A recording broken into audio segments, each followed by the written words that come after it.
Hey, this is John Carlos, and I'm here with a look at the Yoda Black Series 6-inch scale action figure, even though he is like a little bit under 4 inches tall.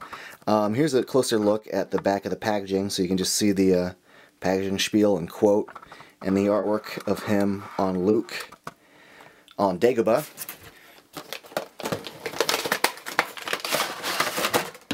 This Yoda figure comes with a few accessories, including his cane and his lightsaber from the prequel series. I don't really care about them including the lightsaber. Everything about his outfit is from Empire Strikes Back, and then they just include this lightsaber.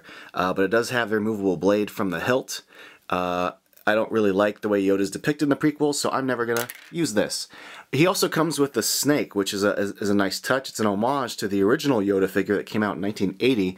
That figure came with a little snake around his neck, even though, you know, he never really does anything with a snake. But if you do take a closer look at it, you will see that it's got some pretty good sculpting there. You can see like the scales depicted on its like the top of it, on the top of its head. You can see the little eyes. His little belly's got some good sculpting. And the cane itself has some, you know, decent little sculpting to it as well. Speaking of sculpting though, the really good sculpting of this toy is his head, because it did a great job creating the shape of Yoda's head.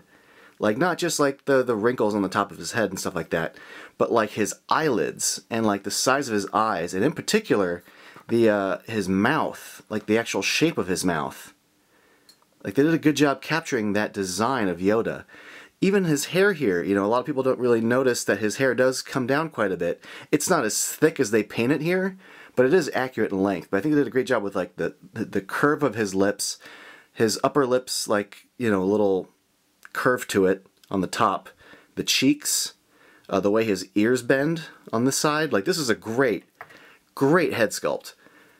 The rest of the sculpt, you know, is mostly covered by his robe, which, you know, you can open up a bit because it does hang open a bit more in the movies, but he does have his little brown, kind of like Jedi tunic underneath it. And if you pull his robe off to the side, you can see he's got a ball-hinged shoulder. He does have double elbow joint, which is cool, and he's got the wrist that goes up and down and not side to side. The double elbow joint's really good. He's also got, here's a little upskirt shot, he's got the ball-hinged legs with the mid-thigh cut. No knee joint though, but he does have the ankle joint that hinges forward and back and pivots side to side, but it does not have the swiveling effect like the way the other ones have on their shoes. He's also got a ball-jointed, like, mid-torso cut. But yeah, the articulation on this is pretty good. I'm actually quite happy with this. If I had any nitpicks about this figure, it's just that he feels a little tall. If you look at the size of his head, I feel like either his legs should be shorter or his torso should be shorter. But I think it's great that they included the little necklace that he has. And the articulation is really good. It allows him to stand good. I think the sculpt on this is just fantastic. And even though he's like really small, I still genuinely feel like he's worth the roughly 20 bucks you pay for in the Star Wars Black Series. Like, I know 20 bucks is a lot for a little figure like this, but he is consistent in size with the rest of the figures in the series.